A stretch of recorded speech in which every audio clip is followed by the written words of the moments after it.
1940கள்ல Mortimer wheeler அப்படிங்கிற புகழ்பெற்ற தொல்லியல் ஆய்வாளர் புதுச்சேரிக்கு பக்கத்துல இருக்கிற அரிக்கமேடு பகுதியில ஒரு பெரிய அகழ்வாராய்ச்சியை நடத்தினார்.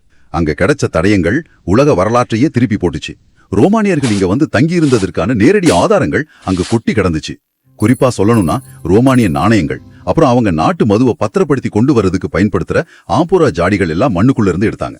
அவங்க தங்களோட மதுவையும் விலை உயர்ந்த பாத்திரங்களையும் இங்க கொண்டு வந்து கொடுத்துட்டு அதுக்கு பதிலா இங்க இருந்து பண்டமாற்று முறையில பொருட்களை வாங்கிட்டு போனாங்க. குறிப்பா இண்டிகோ சாயமேற்றப்பட்ட மிகச்சிறந்த துணிகள், பல வண்ண மணிகள், விலை உயர்ந்த கற்கள், களிமண் பானைகள், கண்ணாடி வளையல்கள்னு கப்பலா ஏத்திட்டு போனாங்க.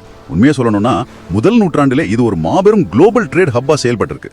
புதுச்சேரியை சுத்தி செஞ்சியாறு, அதாவது சங்கரபரணி, அப்புறம் தென்பெண்ணையாறுன்னு 2 முக்கிய நதிகள் ஓடுது. அந்த காலத்துல சரியான சாலை வசதிகள்லாம் கிடையாது. இந்த நதிகள் தான் அன்னைக்கு சரக்கு போக்குவரத்துக்கான ஹைவேஸ். உள்நாட்டுல உற்பத்தி ஆகிற பருத்தி, சாயமிடுறதுக்கான இண்டிகோ செடிகள், இது எல்லாத்தையும் சின்ன சின்ன படகுகள் மூலமா ரொம்ப ஈஸியா நதி வழியா கடற்கரைக்கு கொண்டு வர முடிஞ்சது. ஒரு ஊர்ல இவ்ளோ செல்வம் கொழிக்குதுன்னா அதை சுத்தி இருக்கிற பேரரசுகள் சும்மா வேடிக்கையா பாத்துட்டு இருப்பாங்க. கண்டிப்பா உள்ளூர் ராஜாக்களோட கண்ணு உறுத்தி இருக்குமே. உறுத்தாம எப்படி இருக்கும்? கிபி 325 ஆரம்பிச்சு சுமார் 900 வரைக்கும் பல்லவர்களோட கட்டுப்பாட்டுல இந்த நிலம் இருந்துச்சு. அதுக்கப்புறம் 1279 வரைக்கும் சோழர்களோட மாபெரும் சாம்ராஜ்யத்துக்கு கீழே வந்துச்சு. அவங்கள தொடர்ந்து பாண்டியர்கள், விஜயநகர பேரரசுன்னு தென்னிந்தியா வாழ்ந்த ஒவ்வொரு பெரிய சாம்ராஜ்யமும் புதுச்சேரியை தங்களோட கண்ட்ரோல்ல வச்சுக்கவே விரும்பினாங்க. இந்த காலகட்டத்துல அதிகாரம் ரொம்ப நிலையா இருந்ததால விவசாயமும் வர்த்தகமும் இன்னும் பல மடங்கு பெருச்சுது. தென்னிந்திய பேரரசுகள் வீழ்ச்சியடைய தொடங்கினா அந்த காலகட்டத்துல உலக அளவுல இந்திய ஜவுளிகளுக்கான தேவை விண்ணை தொட்டுச்சு. சரியா 1521ல போர்ச்சுகீசியர்கள் புதுச்சேரியில கால் பதிக்கிறாங்க. இந்திய ஜவுளி வர்த்தகத்துல நேரடியா ஈடுபட்ட முதல் ஐரோப்பியர்கள் இவங்க தான். இவங்களை தொடர்ந்து டச்சுக்காரர்கள், அப்புறம் டேனிஷ்காரர்கள்னு ஒவ்வொருத்தரா உள்ளே நுழைய ஆரம்பிக்கிறாங்க. எல்லாருடைய நோக்கமும் அந்த ஜவுளி வர்த்தகத்தோட ஏகபோக உரிமை, அதாவது மொனோபலியை பிடிக்கிறது மட்டும்தான். இந்த ஒரு கடுமையான போட்டிக்கு மத்தியில தான் 1674ல ஒரு மாபெரும் திருப்புமுனை வருது. பிரான்சுவா மார்டன் அப்படிங்கிற ஒரு தொலைநோக்கு பார்வையாளர் பிரெஞ்சு கிழக்கிந்திய கம்பெனியோட சார்பா புதுச்சேரிக்கு வர்றாரு. அவர் வரும்போது பல போர்களாலையும் யாரும் கண்டுக்காதனாலையும் அது ஒரு சின்ன மீன்பிடி கிராமமா சுருங்கி போயிருந்துச்சு. ஆமா, அந்த கிராமத்துக்கு தான் அவர் முதல் பிரெஞ்சு கவர்னர் ஜெனரலா பொறுப்பேற்கிறாரு. அவர் செஞ்ச முதல் வேலையே சிதறி போயிருந்த நெசவாளர்களுக்கு பாதுகாப்பு கொடுத்து அவங்கள மறுபடியும் புதுச்சேரிக்கு குடிபெயர வச்சதுதான். அவங்களுக்கு நிறைய வரி சலுகைகள் கொடுத்தாரு. வர்த்தகத்தை ரொம்ப ஆர்கனைஸ்டா மாத்தினாரு. அது மட்டும் இல்லாம சுத்தி இருந்த உள்ளூர் ஆட்சியாளர்கள் கிட்ட ரொம்ப ராஜதந்திரமா பேசி அமைதியை நிலைகாட்டினாரு. இந்த வர்த்தகம் பாதுகாப்பா நடக்கிறதுக்காக ஃபோர்த் பார்லாங் அப்படிங்கிற ஒரு சின்ன கோட்டையை கட்டினாரு. ஆமா, அதுதான் பின்னாடி ஃபோர்த் லூயிஸ் அப்படின்னு அழைக்கப்பட்டுச்சு. அவர் போட்ட இந்த அடித்தளம் தான் நவீன புதுச்சேரியோட தொடக்கம். நாம பிரெஞ்சு கட்டடக்கலைன்னு நினைச்சிட்டு இருக்கிற அந்த கிரிட் அமைப்பை முதல்ல வடிவமைச்சது பிரெஞ்சுக்காரங்களே கிடையாது.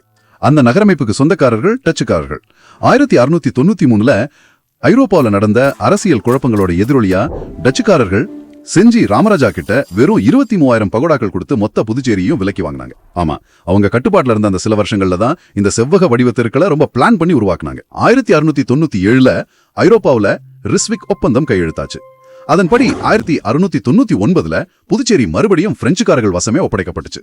டச்சுக்காரர்கள் விட்டுட்டு போன அந்த கட்டமைப்பு மேலேயே பிரெஞ்சுக்காரர்கள் நகலத்தை விரிவுபடுத்தினாங்க. இருந்தாலும் புதுச்சேரியோட பொற்காலம் அப்படின்னு சொன்னா அது கவர்னர் டூப்ளே காலத்தை தான் சொல்லணும். 1740கள்ல கவர்னர் டூப்ளேவோட ஆட்சி காலம் தான் அதிகாரத்தோட உச்சம். இந்தியா முழுசும் ஒரு பிரெஞ்சு காலனியா மாறணும் அப்படிங்கறது தான் அவரோட மாபெரும் கனவா இருந்துச்சு.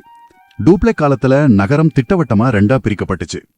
கடற்கரையை ஒட்டி இருந்த பாதுகாப்பான பகுதி ஐரோப்பியர்களுக்கான வெள்ளை நகரம், அதாவது ஒயிட் டவுனும், உள்நாட்டுல நெசவாளர்கள் உள்ளூர் மக்கள் வசிக்கிற பகுதி கருப்பு நகரம், அதாவது பிளாக் டவுனும் பிரிக்கப்பட்டுச்சு. வெள்ளை நகரத்துல பிரம்மாண்டமான வீடுகளும் கருப்பு நகரத்துல ரொம்ப நெரிசலான குடியிருப்புகளும் இருந்துச்சு. இவ்ளோ பிரம்மாண்டமா 1,00,000க்கும் மேல மக்கள் வாழ்ந்த அந்த நகரம் எப்படி திடீர்னு காணாம போச்சு? அந்த 1761 அழிவை பத்தி பேசுவோமா? 1761ல பிரிட்டிஷ்காரர்கள் புதுச்சேரியை முற்றுகையிட்டு ஜெயிக்கிறாங்க. அவங்க ஒட்டுமொத்த நகரத்தையும் வீடுகளையும் கோட்டையும் ஒரு செங்கல் கூட மிஞ்சாதபடி முற்றிலும் இடிச்சு தரைமட்டமாக்குனாங்க. ஏன்னா இது வெறும் கோபம் கிடையாது, இது ரொம்ப திட்டமிடப்பட்ட ஒரு பொருளாதார போர், அதாவது எக்கனாமிக் வார்ஃபேர். நகரம்னு ஒன்னு இருந்தாதானே பிரெஞ்சுக்காரர்கள் மறுபடியும் வந்து வர்த்தகம் பண்ணுவாங்க. நகரமே இல்லனா அதிகாரமும் இல்ல, வர்த்தகமும் இல்ல. பிரெஞ்சுக்காரர்களோட எதிர்கால நம்பிக்கையை அடியோட அழிக்க நினைச்சாங்க. இதனால மக்கள் தொகை 1,30,000 வெறும் 60,000 சுருங்கிடுச்சு. உயிர் படைச்சா போதுன்னு பல ஆயிரம் நெசவாளர்கள் நாட்டை விட்டே ஓடிட்டாங்க. இன்னைக்கு நம்ம ரொம்ப ரசிச்சு நடக்கிற அந்த மிஷன் வீதி, மாதா கோவில் வீதி எல்லாமே 1761ல ஒரு சுடுகாடா எரியும் செங்கல் குவியலா கிடந்திருக்கு. 1763 ஐரோப்பாவில் நடந்த பாரிஸ் ஒப்பந்தத்தின்படி 1765 பிரெஞ்சுக்காரர்கள் மறுபடியும் புதுச்சேரியை கைப்பற்றாங்க. திரும்பி வரும்போது அங்க எதுவுமே இருந்திருக்காதே. எதுவுமே இல்ல, வெறும் அழிபாடுகள் மட்டும்தான் இருந்துச்சு. ஆனா அந்த டச்சுக்காரர்களும் பிரான்சுவா மார்ட்டினும் போட்ட அந்த வீதிகளோட அஸ்திவாரம் மண்ணுக்குள்ள அப்படியே இருந்துச்சு. ஓ, அந்த கிரிட் பேட்டர்ன். ஆமா, முற்றிலுமா அழிக்கப்பட்ட அதே பழைய அஸ்திவாரத்தின் மேல அதே கட்டம் போட்ட அமைப்புல புதுச்சேரி மறுபடியும் ஒரு ஃபீனிக்ஸ் பறவை மாதிரி உயிர் தெழுந்து கட்டப்பட்டுச்சு. மேல் கட்டுமானம் அழிஞ்சாலும் அந்த அஸ்திவாரம் தப்பிச்சதுனால இன்னைக்கு நம்மால அதே அமைப்பை காண முடியுது. பல அரசியல் மாற்றங்களுக்கு பிறகு 1816 புதுச்சேரி, காரைக்கால், மாகே, ஏனாம் இது எல்லாமே நிரந்தரமா பிரெஞ்சு கட்டுப்பாட்டுக்குள்ள வந்துச்சு.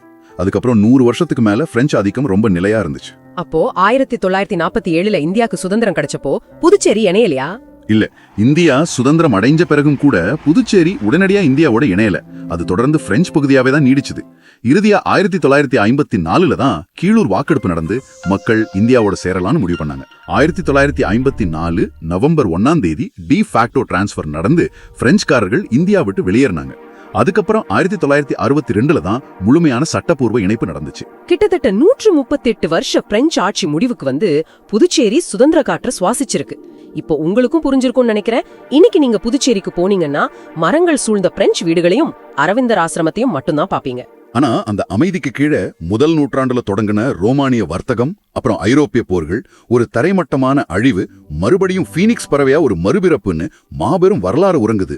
அரிக்கமேடு அகழ்வாராய்ச்சி தளத்தை இந்தியாவோட பட்டுப்பாதை, அதாவது சில்க் ரூட் சைட் அப்படின்னு சொல்லி யுனெஸ்கோ உலக பாரம்பரிய களங்களோட தற்காலிக பட்டியல வச்சிருக்காங்க. புதுச்சேரியோட உண்மையான அடையாளங்கிறது கடந்த 300 வருஷ பிரெஞ்சு ஆதிக்கம் மட்டும் இல்ல, கிழக்கு உலகத்தையும் மேற்கு உலகத்தையும் 2000 வருஷத்துக்கு முன்பே இணைச்ச அந்த பழமையான கடல் வழி பட்டுப்பாதை தான் அதோட உண்மையான ஆணிவேர்.